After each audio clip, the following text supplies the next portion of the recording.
사도신경을 저희들이 우리 신앙의 기초가 되는 사도신경은 12개의 주제로 되어 있습니다. 그런데 이 중에 7가지가 그리스도에 관련된 것이다. 그 외아들 우리 주 예수 그리스도를 믿사오며 그분의 신분에 관하여, 그리고 동정녀 마리아에게 나시고 그분의 탄생에 관하여, 그리고 본디오 빌라도에게 고난을 당하시고 십자가에 못 박혀 죽으시는 그 죽으심에 대하여, 고난에 대하여, 그리고 또 그분이 장사한 지 사흘 만에 부활하심에 대하여, 하늘에 오르시는 승천하심과, 그리고 전능하신 하나님 보좌 우편에 앉으시는 것을 승귀라고 하는데 그분의 승귀하심과, 그리고 저리로서 산자와 죽은 자를 심판하러 오시리라는 재림, 심판과 재림에 관하여, 이렇게 그리스도에 관하여 이 7가지가 묘사가 되어 있습니다. 그런데 이 중에 가장 중요한 부분을 다시 2개만 줄이라면 십자가와 부활이라고 할 수가 있습니다. 왜냐하면 고린도전서 15장에서 바울이 복음이 무엇냐고 말할 때 이 2가지를 말합니다. 즉 십자가와 부활입니다. 이 2가지를 믿을 때 우리에게 구원이 임하게 됩니다.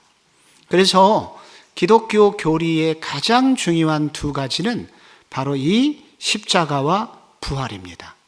그런데 이 십자가 사건을 이야기할 때 십자가는 무슨 사건이다 하는 것을 우리는 지난주에 공부를 했습니다.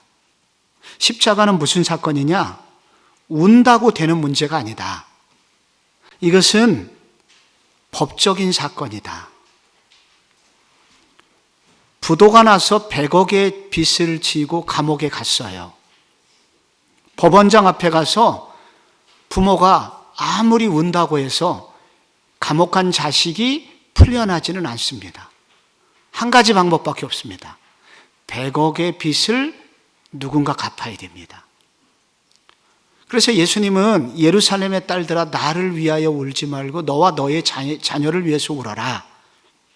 운다고 되는 문제가 아니다. 이것은 내가 십자가에서 죽음으로써 너희들과 너희 자녀들의 죄값을 치르고 죽지 않으면 너희들은 풀려날 수 없어. 그래서 나는 죽어야만 해. 내가 죄값을 치러야만 해. 그래서 십자가 사건은 무슨 사건이다? 법적 사건이다. 이거는 법적 사건입니다. 그러니까 여러분이 이것을 외우고 또 외워야 됩니다. 내가 울거나 가슴 터지게, 이게 가끔 부흥회나 수련회 가서 많이 울 때는 뭐가 십자가 은혜가 임한 것 같다가 또 내가 좀 잘못 산 것 같으면 십자가 은혜가 사라졌거나 그런 게 아닙니다. 이거는 그렇게 울음의 문제나 감정의 문제가 아니에요. 십자가 내가 그 지신 예수님 바라보면서 막 고난주간에서 많이 운다고 해서 십자가 은혜가 더 많이 우리에게 오는 것도 아니에요. 십자가는 법적 사건입니다. 그분이 우리의 죄값을 치루어 주셨다 하는 법적인 사건이라는 겁니다. 이건 지난주에 공부했고요. 그런데 이제 한 걸음 더 나가서 오늘 우리가 함께 공부할 것은 부활입니다. 부활. 그럼 부활은 무슨 사건이냐? 역사적 사건이다. 이렇게 요약할 수 있습니다. 부활에서 가장 중요한 건 뭐냐면 이 부활은 실제로 일어난 사건이었다는 거예요. 사람은 한 번 죽으면 다시 살아날 수 없습니다. 그런 적이 없어요. 그래서 이것을 쉽게 믿을 수가 없는 겁니다. 믿겨지지 않는 사건입니다. 그래서 십자가는 많은 사람이 믿고 막 우는데 부활은 믿지 않는 교인들도 종종 발견하게 됩니다. 그래서 이 부활이라고 하는 것은 가장 중요한 것은 이 부활이 역사적 사건이라는 것을 아는 것입니다. 부활은 소생하는 것하고는 다릅니다. 그러니까 부활은 잠깐 정신을 잃었다가 깨어나는 정도의 다시 살아남이 아닙니다. 죽었다가 원래대로 회복되는 것도 아닙니다. 나사로가 죽었잖아요. 죽었다가 죽은 지 나흘 만에 나사로야 나오너라 하니까 무덤에서 나사로가 걸어 나왔습니다. 두건을 막 두른 채로. 부활했다고 사람들이 말합니다. 그런데 이건 부활이 아닙니다. 이것은 잠시 살아난 거예요. 성경에서 말하는 예수님의 부활하고 나사로의 부활의 차이가 있습니다. 나사로는 다시 죽었습니다. 이걸 부활이라고 말하진 않아요. 나인성 과부의 아들이 예수님이 기도해 주실 때 청년아 일어나라. 일어났습니다. 야이로 회당장의 딸 12살 난 딸에게 달리다굼 잡아서 일으켰습니다. 그래서 요렇게 성경에서 예수님 때문에 살아났던 사람들이 몇 명 돼요. 그러나 이런 살아남을 일컬어서 부활이라고 말하지는 않습니다. 그 말은 부활이 맞는데, 다시 살아났다는 말은 맞는데 예수님의 부활하고는 질적으로 다르다는 거예요. 그들은 다시 죽습니다. 그런데 예수님은 죽었다가 다시 살아나신 후에 다시 죽었을까요? 그 이후에 한 번도 죽지 않았을까요? 그 뒤를 얘기하려는 겁니다, 지금. 예수님은 돌아가셨다가 살아나셨고, 살아나신 그분이 제자들 앞에 나타나셨고, 그리고 승천하셨고, 하나님 보좌 우편에서 지금도 우주를 통치하시고 우리들을 위해서 기도하고 계시거든요. 그래서 그분의 부활은 여기 다른 사람들이 죽었다가 살아난 사건하고는 다른 거예요. 그래서 부활은 소생이 아니다. 예수님은 그분이 부활하신 이후에 다시는 썩지 않고 죽지 않는 영생불사의 몸을 입으신 영광스러운 몸으로 변화되신 것이다 하는 것을 여러분이 아셔야 돼요. 그래서 고린도전서 15장이 부활에 관해서 집중적으로 나오는데, 여기 죽은 자의 부활도 그와 같으니 썩을 것으로 심고 썩지 아니할 것으로 다시 살아나며. 우리가 예수님의 부활은 뭐냐면, 우리도 앞으로 예수님처럼 부활체의 몸을 언젠가 입게 됩니다. 그런데 예수님이 부활하신 그 부활의 몸은 제자들이 알아볼 수 있었을까요? 못 알아봤을까요? 처음에는 못 알아보는 것처럼 했는데 나중에 자세히 보니까 예수님이신 거예요. 그러니까 그 제자들이 알 수 있는 거예요. 이런 형체를 알아볼 수가 있는 모습이었던 거예요. 육신의 형상을 예수님도 가지고 계셨던 거예요. 그런데 이전의 모습하고는 달라요. 공간을 뚫고 시간을 초월하여 제자들에게 나타나셨습니다. 영광스러운 몸으로 바뀌신 겁니다. 그래서 이것을 부활체의 몸이라고 그래요. 예수님은 그런 특별한 부활체를 입으셨다. 그래서 예수님의 부활은 단순한 소생이 아니다. 차이가 있다는 겁니다. 부활을 거부하는 1세기부터 지금까지 많은 도전들이 있었습니다. 왜냐하면 워낙 믿을 수 없는 일이기 때문에. 그래서 부활을 믿을 수 없기에 부활을 거부하는 많은 이론들이 있었습니다. 가장 유명한 설이 기절설이에요. 예수님이 동굴 속에 들어가셨는데 유대인들은 무덤이 평토장이 아니라 동굴 속에 넣고 돌로 무덤을 막는 형식이거든요. 그런데 예수님이 원래 덜 죽으셨는데 그 서늘한 동굴 속에서 잠을 자다 보니 깨어나신 거예요. 그래서 기절했다가 그 서늘한 기운에 의해서 아이 추워 하면서 예수님이 다시 깨어나셨다는 거예요. 이걸 기절설이라고 합니다. 그런데 우선 이 기절설에 관해서 성경은 뭐라고 얘기하냐면, 이 고린도전서 15장 3절에 보면은 내가 받은 것을 먼저 너에게 전하였노니 이는 성경대로 그리스도께서 우리 죄를 위하여 죽으시고, 그 다음에 아주 중요한 단어가 나옵니다. 무슨 단어가 나와요 거기? 장사 지낸 바 되었다가 나옵니다. 그래서 여러분, 이 장사는 뭐냐면은 분명히 죽었다는 것을 확인하는 절차입니다. 죽었다는 소문으로만은 그 사람 죽었대, 이 소문만으로는 죽음이 입증되지 않습니다.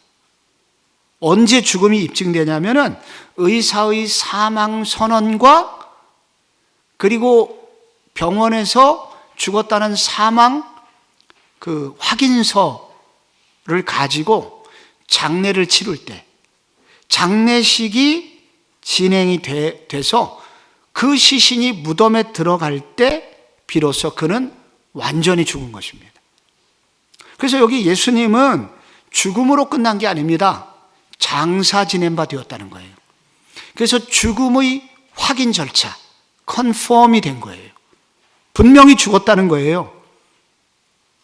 겸하여 역사상 최고 과학적인 군인들은 로마 군인이었다고 합니다.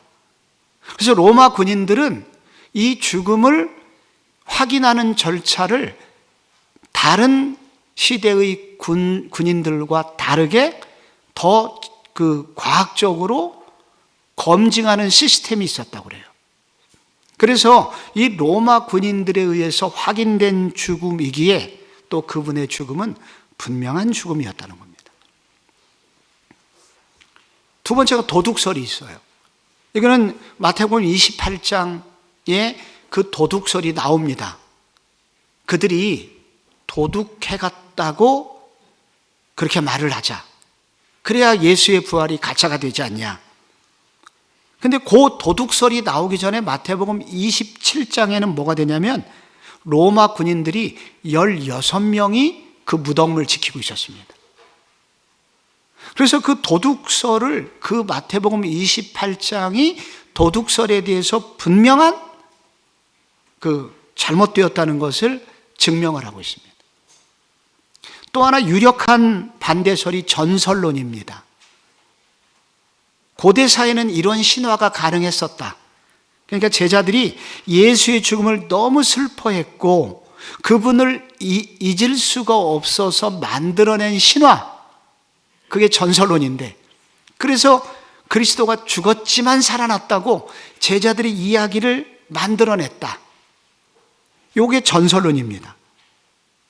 근데 우선 전설론에 대한 가장 말도 안 되는 그 이유 중에 한 가지가 예수의 제자들조차 부활을 믿지를 않았어요. 여러분이 성경을 읽어보면 예수님의 제자들이 그걸 꾸며내기는커녕 예수의 제자들도 다른 여자들이 먼저 예수의 부활을 목격한 여자들이 와서 제자들에게 예수님이 부활하셨다 이렇게 얘기하니까 미쳤다고 그랬습니다. 그래서 우리 두 눈으로 보지 않고는 할 수 없다. 그래서 이제 무덤에 달려가 보니까 무덤에 예수님이 없었고 거기 예수님의 입었던 옷만 남아 있었다 라고 복음서에 기록이 되어 있습니다. 그리고 500의 형제가 일시에 보았다고, 그리고 그 중에 대다수가 바울이 고린도 전서를 쓸 때까지 대부분 살아 있었다고 증언을 합니다. 그래서 이런 많은 증거들에 의해서 이 전설론은 있을 수가 없다라고 이야기를 합니다. 이 시대의 최고의 성경학자 중에 톰 라이트라고 있습니다. 이 톰 라이트가 그 하나님의 아들의 부활에 관한 900페이지까지 1세기의 많은 정보, 자료들을 세밀하게 연구 분석해서 부활에 관한 책을 썼습니다. 그런데 이 책에 따르면은 1세기 헬라인들은 육체를 무시했어요. 우리가 플라톤이나 아리스토텔레스나 이런 사람들이 그 헬라 철학은 육체를 무시하고 영혼을 소중히 여겼습니다. 그래서 이 헬라 철학의 분위기 속에서 육체가 죽었는데 그의 육체가 다시 살아났다고 말하는 그 자체가 1세기의 학적인 분위기, 1세기의 분위기에서는 매우 무식한 사람으로 여겨졌습니다. 그리고 유대인들조차도 마지막 날 부활은 있다고 믿었지만 육체의 부활은 믿지를 않았습니다. 그래서 1세기에는 헬라인들도 이런 육체적 부활을 거부했고, 그리고 유대인들도 육체의 부활을 받아들이지를 않았습니다. 이런 분위기 속에서 이와 같은 전설을 만들어내는 것은 있을 수가 없다라고 이 학자는 우선 말을 했고요. 1세기에 대해서 많은 분들이 고대사회라고 해서 그들을 무식한 사람으로 오해할 수가 있는데, 여러분 1세기에 벌써 1세기 이전에 플라톤이 지은 책으로 지금도 대학생들은 철학 공부를 하고 있습니다. 1세기 그 중동아시아 또 유럽의 문명은 대단했었습니다. 그래서 1세기의 사람들이라고 해서 9시 뉴스와 드라마를 구분하지 못했다고 생각하는 것은 1세기 사람들을 왜곡하고 무시하는 것이다 라고 그는 이야기를 했습니다. 그래서 1세기를 연구한 학자라면 누구라도 그들이 이와 같은 전설론을 만들었다는 것을 인정할 사람은 없다. 그들이 지어낸 말이 아니라 실제로 일어나지 않았다면 이런 말을 만들어낼 수가 없다라고 톰 라이트는 요약 정리하였습니다. 우리는 지금 1세기의 많은 사람들이 부활에 대하여 부활은 믿을 수 없기 때문에 부활을 반대하는 여러 이론들을 지어냈다는 얘기를 하나하나 따지고 보면은 그것이 얼마나 허무맹랑한 거고 오히려 반과학적인 일인지에 대해서 지금 설명을 하고 있는 겁니다. 오히려 부활의 증거는 훨씬 많다는 거예요. 우선 첫째로 많은 증인들이 있습니다. 저는 여러분에게 나눠드린 그 두 번째 페이지에 보면은 증인들이 여러분 얼마나 많습니까? 거기 10가지 영역에 관해서 증인들을 소개를 하고 있는데, 막달라 마리아와 다른 여인들, 또 다른 여인들, 엠마오로 가는 두 제자, 베드로, 그리고 부활주일과 그 다음 주일 2번 나타나셨는데 도마가 없을 때 11제자, 그러니까 10제자죠. 그리고 11제자 도마를 포함했을 때 그 제자들에게 2번 나타나셨고, 그리고 갈릴리 디베라 호숫가에서 예수님 또 나타나셨고, 갈릴리의 한 산에서 500의 형제들에게 일시에 나타나셨고, 동생 야고보에게 나타나셨고, 감람산에서 11제자를 포함한 다른 제자들에게 나타나신 후에 승천하셨을 때 나타나셨고, 또 사울, 바울이라고 이름 붙여진 사울에게 나타나셨다. 이게 이렇게 많은 증인들, 2명만 있어도 증인이 성립이 되는데 이렇게 많은 증인들이 있었다는 거예요. 그래서 오히려 증인이 이렇게 많은데 부활을 거부하는 것이 오히려 믿기가 힘든 일이라는 겁니다.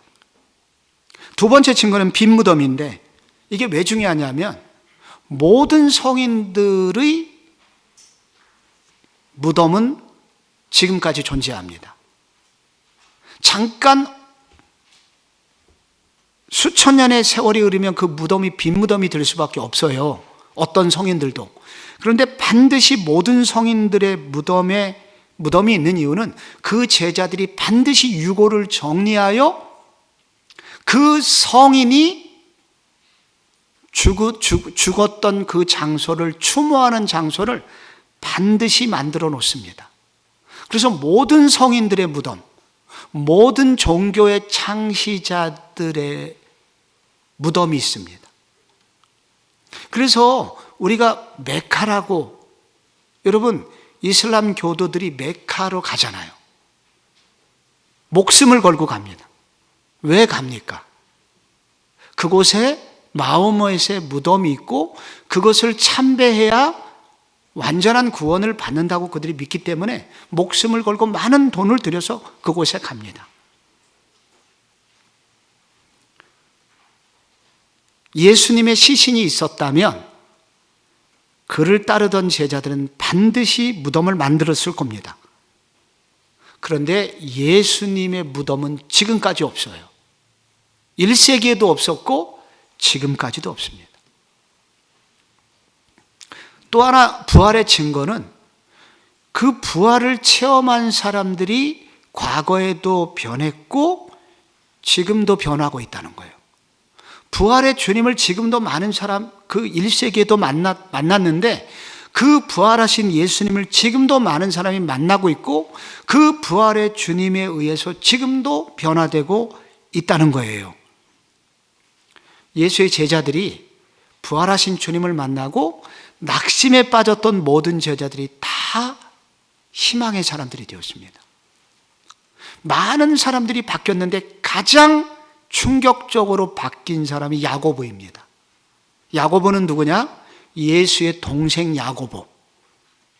평소에 예수님하고 살 때는 가까이 있었기 때문에 예수님을 메시아로 인정하지 않았는데 부활하시고 난 후에 이 야고보에게, 동생 야고보에게 나타나셨고 그때부터 야고보가 변화되었고 그 결과 야고보서를 쓰는 1세기의 유명한 장로님이 됩니다. 또 하나 결정적인 증거는 지나간 2000년 동안 이 부활의 진리가 허물어지지 않았다는 거예요. 아무리 포장을 잘해도 대부분의 거짓은 한 세대가 지나면 다 거짓이 드러나게 되어 있습니다. 이단들이 무너지는 이유는 이단의 교주가 반드시 죽어요. 그리고 죽고 난 지 얼마 후에 반드시 타락해요. 자식들끼리 재산 싸움이 나요. 그래서 그 진리들이 대부분 허물어지게 되어 있습니다. 그런데 이 진리, 부활의 진리는 2000년이 지났는데도 이런 부활에 관한 많은 도전에도 불구하고 지금까지 부활의 진리가 허물어지지 않고 있습니다. 사람이 꾸며낸 것이 아니기 때문에, 사실이기 때문에 2000년이 지나도 지금까지 부활의 진리가 허물어지지 않는다는 겁니다. 이 부활을 설명할 때 종종 목사님들이 워터게이트 사건을 언급합니다. 1972년에 미국의 닉슨 대통령이 공화당인데 상대 후보를 약점을 캐기 위해서 호텔 민주당 후보 쪽에 도청장치를 펴서 결국 선거에 이기게 됐다. 그런데 그런 소문이 나갔지만 닉슨은 나는 그런 적이 없다 라고 발뺌을 했고 그래서 재선에 성공을 했습니다. 닉슨이. 그런데 2년 후에 소문이 돌기 시작했고 결국 그 유명한 그 호텔이 워터게이트입니다. 워터게이트 사건이 이제 드러나게 됩니다. 근데 이 닉슨의 진영에는 그 일을 꾸몄던 사람이 누구냐면은 당시 최고의 권력을 가진 천재급 보좌관들이 있었습니다.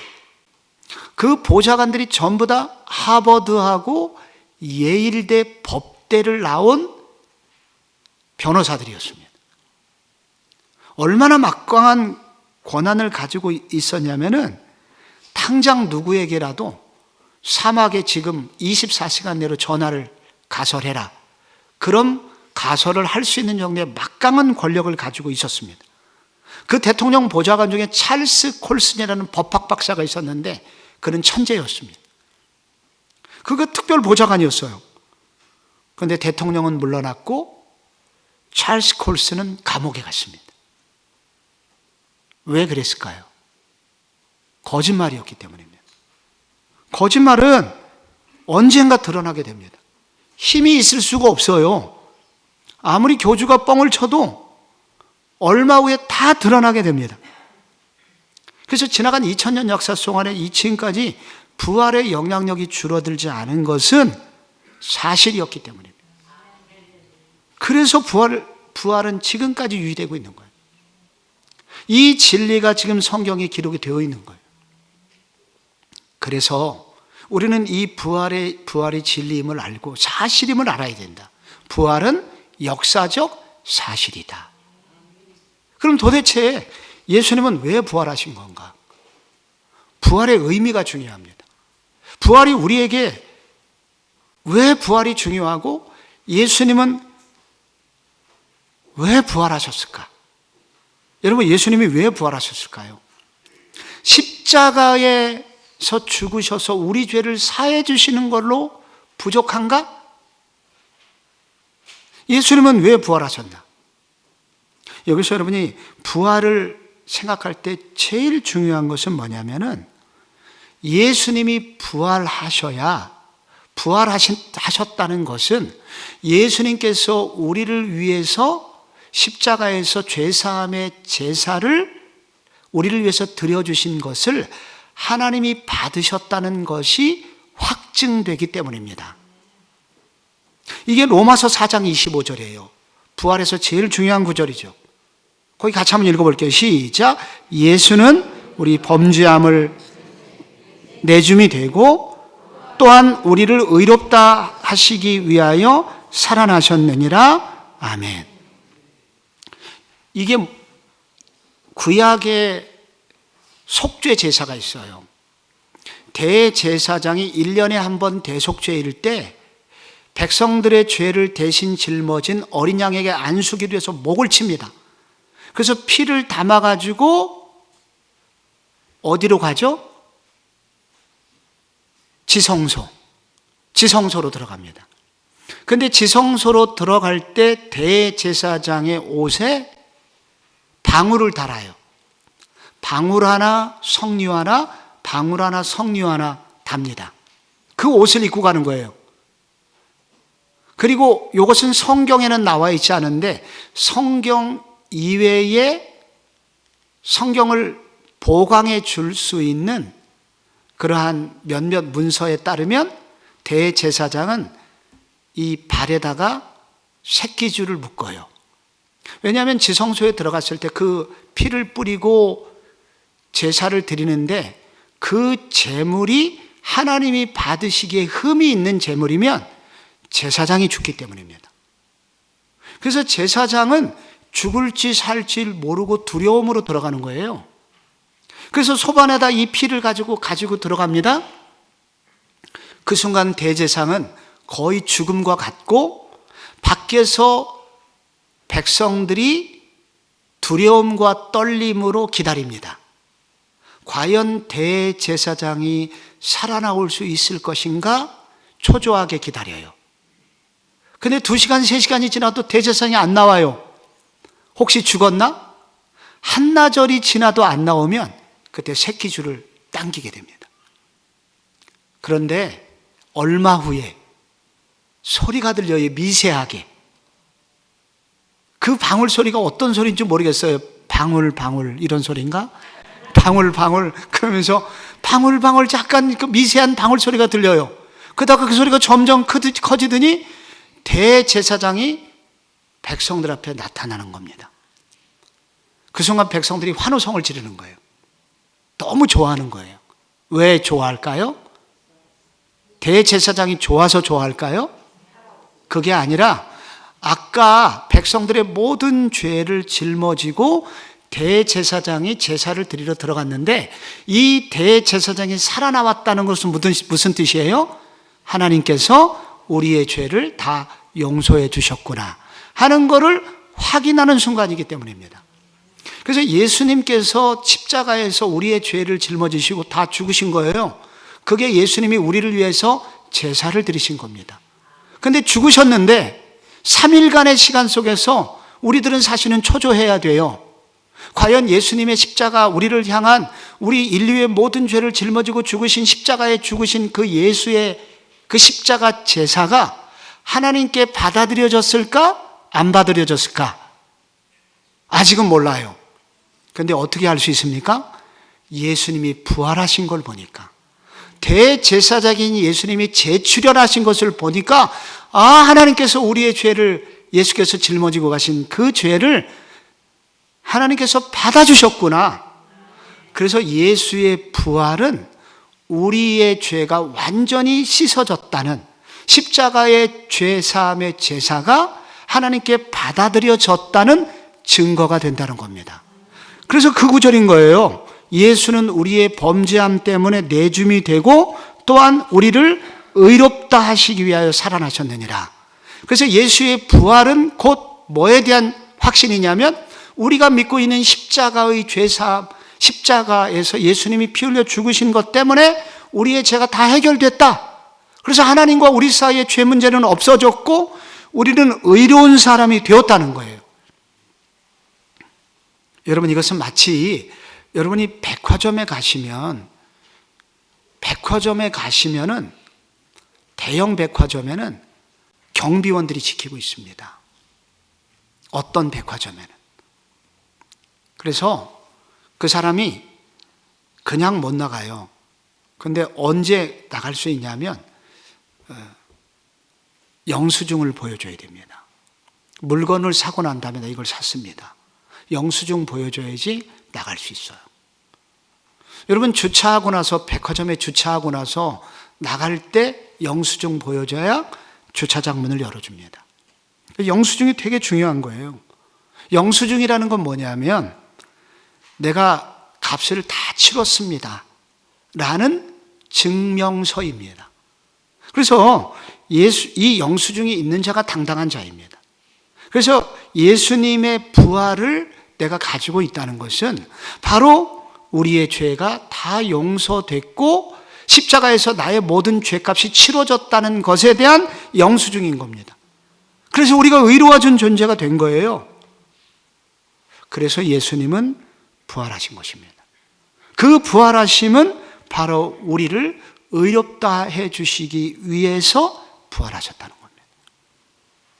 또 하나 예수님의 부활의 의미 중에서 생각해야 될 것은 죽음을 이기셨다는 겁니다.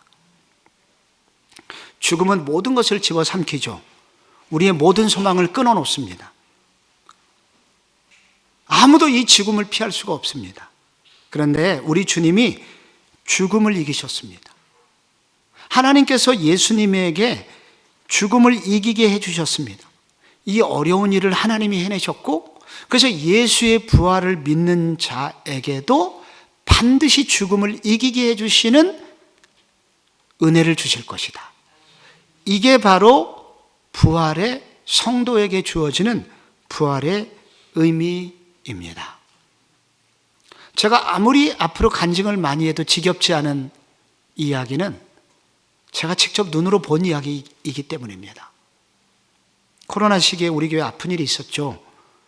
태어날 때부터 어려움을 겪었던 3세 아들이 세상을 떠나게 되었습니다. 저는 장례를 치르기 위해서 서울대병원 장례식장 영안실, 보통 때는 들어가지 못하는 영안실에 들어갔습니다. 그 위에, 그 침대 위에 덩그러니 인형같이 작은 아이가 누워 있었습니다. 만지는 그 순간 이미 딱딱하게 굳은 한기가 밀려오는 그런 상황이었습니다. 그 작은 몸뚱아리의 그 아이, 이제 그 작은 아이를 이제 떠나보내기 전에, 발인하기 전에 입관 예배 및 발인 예배를 동시에 드려야만 했습니다. 이런 거는 정말 너무 고통스러운 일입니다, 저희에게. 그런데 거기에 엄마 아빠가 참여했고 이제 순장님 함께 찬양을 하면서 이제 예배를 드리는데, 놀라운 것은 엄마가 꿋꿋하게 그 자리에 참석해서 끝까지 예배를 드리는 거예요. 이거는 있을 수가 없는 일입니다. 이거는 상상을 해봐도 여러분이 그렇게 그 자리에서 정신을 놓지 않고 예배를 드릴 수 있는 것은 거의 불가능한 일이에요. 그런데 그렇게 그런 예배를 끝까지 그 부모님이 잘 예배를 드리셨습니다.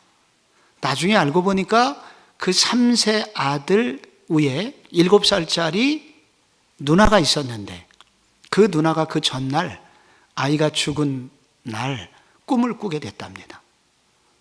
그래서 동생이 예수님 그 천국에서 날개를 가지고 날아다니면서 예수님 품에 안기고 있는 꿈을 꾸게 된 것입니다. 그 얘기를 엄마에게 해준 거예요. 그래서 하나님께서 가끔 가장 영혼이 맑은 사람들에게 종종 보여주는 일이 있잖아요. 그래서 그런 간증들을 우리가 듣는데 그 어린아이에게 그런 꿈에 동생을 보게 하셨고 그 간증을 엄마에게 하게 해주심으로 엄마의 마음에 이 아들이 죽은 것이 아니라 자고 있는 것이고 천국에서 부활하여 예수님 안에 있는 것이며 그리고 이 아이가 어렸을 때부터 병을 가지고 태어났기 때문에 이 아들에게 평안함을 주시기 위해서 미리 데려가셨다는 사실을 믿게 된 것입니다. 그래서 장례식 끝난 얼마 후부터 이 가정은 다시 예전과 같은 정상적인 삶이 가능해졌습니다. 보통 사람에게는 영원한 쓰라림이고 헤어나올 수 없는 상처인데 이 가정은 이것을 극복할 수 있었습니다. 왜? 부활이 실제라는 것을 알려주셨기 때문입니다. 자신의 딸을 통해서 7살짜리 그 순수한 아이를 통해서 보여주셨기 때문입니다. 부활은 오늘도 죽음을 이기신 분이 예수 그리스도이시기에 그래서 예수 그리스도를 따르는 많은 사람들 가운데 이 실제적인 부활의 역사를 지금도 행해주고 계시며 죽음은 끝이 아니다. 죽음을 이기신 분이 우리 예수님이시다 하는 것을 지금도 알려주신다는 겁니다. 그리고 그렇기 때문에 지금도 부활하신 주님은 우리를 만나주시고 지금도 사람들을 변화시켜 주십니다. 그 짧은 간증이 바로 고린도전서 15장에 맨 나중에 만삭되지 못하여 난 자 같은 내게도 보이셨느니라. 나는 악독한 자인데 하나님의 은혜로 나는 사도가 되었다. 내 현재의 인격과 내 현재의 내 모습을 보면 그 고린도전서를 쓸 당시에 바울은 자기를 고백하기를 이전의 나의 모습을 보면 나는 도저히 이렇게 살 수 없는 사람이다. 나는 살인자였고 교회를 핍박하는 사람이었고 사람을 죽이는 것을 그렇게 어려워하지 않는 잔인한 사람이었는데 지금은 내가 한 영혼을 살리기 위해서 전 세계를 누비고 있다. 내가 이렇게 변화될 사람이 아니다. 내가 어떻게 이렇게 변했는 줄 아냐? 부활하신 예수님이 나를 찾아오셨고 그분이 나를 만나주셨다. 그래서 내가 오늘 이렇게 변화되었다. 라고 그분이 말을 고백을 하고 있는 겁니다. 그래서 오늘도 이 부활하신 주님을 만나는 사람들이 수많은 사람들이 바뀌고 있습니다. 도저히 바뀔 수 없는 사람이 바뀌고 있습니다. 그것은 바로 죽음을 이기신 부활의 주님이 성도들을 지금 만나주고 계시기 때문입니다.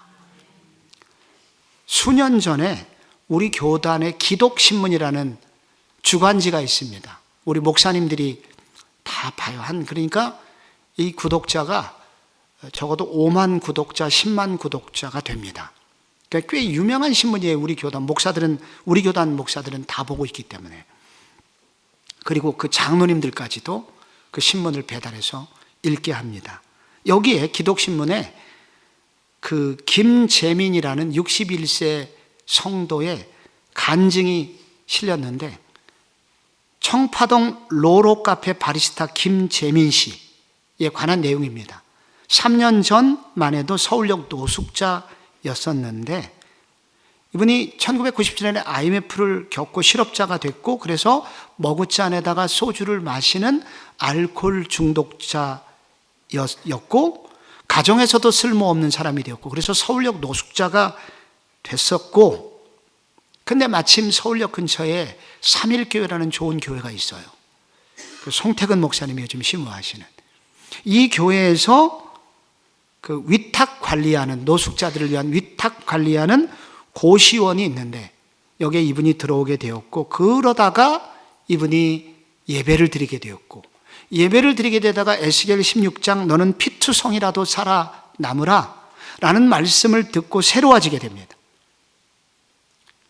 그날 이후에 이분이 달라지기 시작했고, 이후에 그 카페 바리스타로 취업을 하게 되고 9시부터 오후 3시까지 출근을 하는 사람으로 월급을 받는 사람이 되었습니다. 노숙인들은 어디 가서 취업을 잘 못하기 때문에, 취업을 안 시켜주기 때문에 노무사 공부를 시작했고, 노숙자들에게 취업 상담을 해주고 있다고 그 신문에 소개가 되었습니다. 전혀 소망이 없는 사람인데, 부활의 주님을 만난 사람들은, 완전히 망가진 사람들도 그렇게 다시 일으켜 세울 수 있는 힘을 가지고 있다는 겁니다. 그래서 이 부활의 이 주님은 이런 일을 지금도 하고 있기 때문에 절망의 세상에서 우리로 의미 있는 사람, 소명자로 살게 하신다 하는 것입니다. 그래서 고린도전서 15장 58절에 보면은 그러므로 내 사랑하는 형제들아 견실하며 흔들리지 말고 항상 주의 일에 더욱 힘쓰는 자들이 되라. 이는 너희 수고가 주 안에서 헛되지 않은 줄을 알미라. 여러분, 초대교회 교인들이 도대체 어떤 신앙을 가지고 있었길래 그 많은 핍박에도 불구하고 믿음을 지키고 그 가난함 속에서 어떻게 복음을 전하고 섬김의 삶을 살았을까? 미국에 오클라호마 대학이라고 있고, 여기 카일 하퍼라는 유명한 역사학자가 있습니다. 기독교 역사학자. 이 사람이 로마의 운명이라는 책을 썼는데, 이 책에 보면은 로마 제국이 3번 큰 전염병을 만났다고 합니다. 천연두, 에볼라, 흑사병. 이 3가지가 시기마다 돌았고, 한번 고대 시대에는 전염병 한 번 오면은 인구의 절반이 사라졌답니다. 그런데 로마의 전염병이 왜 더 심각했냐면, 우리나라 요즘처럼 로마는 도로망이 잘 발달되어 있잖아요. 그래서 한 곳에 머물러 있지 않고, 보통 고대 시대는 한쪽 이렇게 전염병이 생기면 그 지역만 죽는데, 로마는 도로망이 워낙 좋아가지고 이 전염병이, 바이러스가 전 세계에 퍼지게 돼서 인구 절반씩 죽는 거예요. 치료받으려고 큰 도시 가고 막. 그런데 그 전염병 3번 인구가 절반이 죽을 정도의 전염병이 있을 때마다 기독교는 거의 2배씩, 3배씩 부흥을 했다고 합니다. 이분이 연구를 해보니까. 왜 그랬냐면, 기독교인들이 세계관이 달라서 그래요. 기독교인들의 세계관은 뭐냐면, 이 세상은 지나가는 것이고 궁극적으로 우리가 가야 될 세상이 있다는 것을 이분들은 분명히 믿었다는 거예요. 우리의 세상은 이 세상이 아니라 우리가 살아갈 세상은 다른 세상이야. 우리가 눈에 보이는 이 세상의 끝이 아니라 영원한 세상이 있어 라는 것을 분명히 믿었다는 거예요. 그래서 이런 세계관이 있기 때문에 고통 속에서도, 고통을 경험하면서도 이웃을 사랑했고, 죽음 속에서도 다른 사람들을 건져주려고 했다는 거예요. 그 헌신이 어디로부터 나왔냐면 부활에 관한 확신 때문이었다는 겁니다. 부활을 확실히 믿었다는 거예요. 그것이 1세기 로마를 뒤집어 놓는 힘이었다는 겁니다. 부활은 역사적 사실입니다. 진짜 그분이 부활하셨기 때문에 1세기 성도들이 목숨을 걸었고, 그 신앙이 지금까지 부서지지 않고 조금도 흔들리지 않고 종암동까지 오게 된 겁니다. 그래서 사랑하는 성도 여러분, 오늘도 이 부활에 관한 이 믿음, 흔들리지 않는 믿음을 가지고 여러분을 굳건히 세우시고 여러분도 세울 뿐만 아니라 다른 사람들도 세워주는 그런 거룩한 성도로 사시기를 축복합니다.